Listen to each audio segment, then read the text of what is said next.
নমস্কাৰ বন্ধু বান্ধৱীসকল, মই আজি আহিলোঁ মৰিগাঁও হৰ্ণবিল উদ্যানলৈ আৰু ইয়াৰ ভিতৰলৈ আহকচোন যাওঁ। ভিতৰত কেনেকুৱা ধৰণৰ কি আপোনালোকক দেখাবলৈ চেষ্টা কৰিম। আৰু প্ৰথমতে আমি সোমাই আহিলোঁ এইফালে আৰু এইখিনিতে দেখিলোঁ, ভাবিলোঁ এডাল নাৰিকল গছ নেকি, নাৰিকল লাগি আছে নেকি চাইছিলোঁ, কিন্তু এডাল আচলতে ফুল গছে হয়। আৰু ধুনীয়াকৈ চাওকচোন, ইমান যে ধুনীয়া লাগে ঠাইখিনি। আৰু মই ভাবিছিলোঁ দেই, এই গছকেইডাল ইমান ধুনীয়াকৈ কেনেকৈ থাকিব পাৰে জোখত, কিন্তু এইকেইটা পকীয়েহে বনাই দিছে, সেইটো কাৰণে ইমান ধুনীয়াকৈ আছে জোখত। আৰু এডাল লাই চালোঁ, এডাল যেন সঁচা গছ তেনেকুৱা নালাগে, এডাল প্লাষ্টিকৰ গছৰ নিচিনাহে লাগে। আৰু মই এনেকুৱা বাঁহ গছ এইবাৰ প্ৰথম দেখিছোঁ, এনেকুৱা বাঁহ গছ মই দেখিয়ে পোৱা নাছিলোঁ আগতে। আৰু ইমান ধুনীয়া ঠাইখিনি, মানে বহুত ধুনীয়া পৰিষ্কাৰ কৰি ৰাখিছে দেই। আৰু এই ফুলডাল যে দেখিছে, এইডাল মানে সঁচা গছ নে প্লাষ্টিকৰ একদম ধৰিবই নোৱাৰি, ইমান ধুনীয়া মানে। আৰু এইখিনি আকৌ নতুনকৈ লগাইছে, ফুল লাগিছে, কিনা গছ সেইকাৰণে পুটুককৈ লাগে।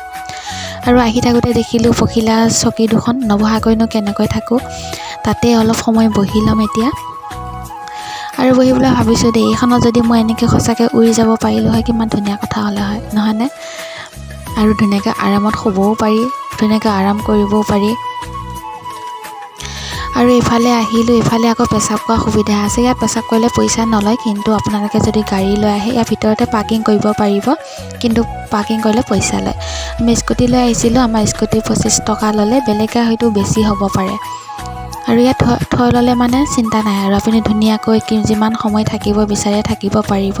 আৰু ইয়াতে মই এটা ধুনীয়া বস্তু দেখিলোঁ যে, আমি কিছুমান গছ মানে দেখা পাওঁ বা চিনি পাওঁ, কিন্তু তাৰ নামটো নাজানো, কিন্তু ইয়াত ধুনীয়াকৈ ৰাখিছে, গছবোৰৰ ধুনীয়াকৈ নামবোৰ লিখি থোৱা আছে।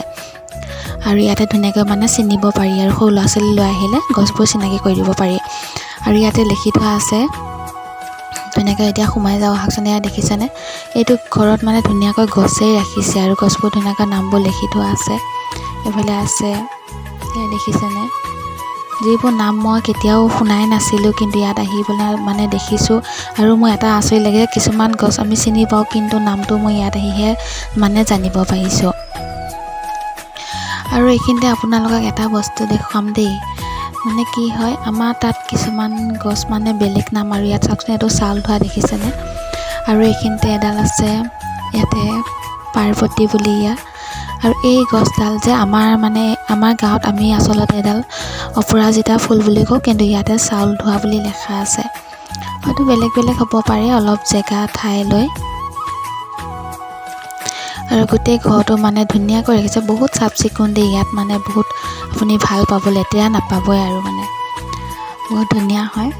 ল'ৰা ছোৱালীবোৰ আনিলে আমি ধুনীয়াকৈ নামবোৰ দেখুৱাই দিব পাৰিম। তাৰপাছত আকৌ এইফালে এপাক আহিছোঁ যেতিয়া গোটেই পাৰ্কখন চাব লাগিব, নহয় জানো।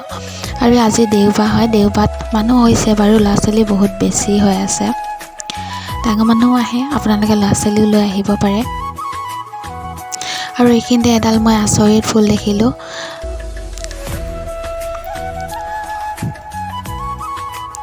এইডাল দেখিছেনে, এডাল কি গছ বুলি সুধিছিলোঁ, কলগছ বুলি কৈছিলে। ফুলটো লগা নাই, হয়তো কলগছ ফুল হ'ব পাৰে, লাগিলে হয়তো ভাল লাগিব, কিন্তু এতিয়া লগা নাই ফুল। আৰু আপোনালোকে ল'ৰা ছোৱালী লৈ আহিলে এফালে খেলিব পাৰিব, ধুনীয়াকৈ খেলাৰ সুবিধা আছে। ভিডিঅ'টো আজিলৈ ইমান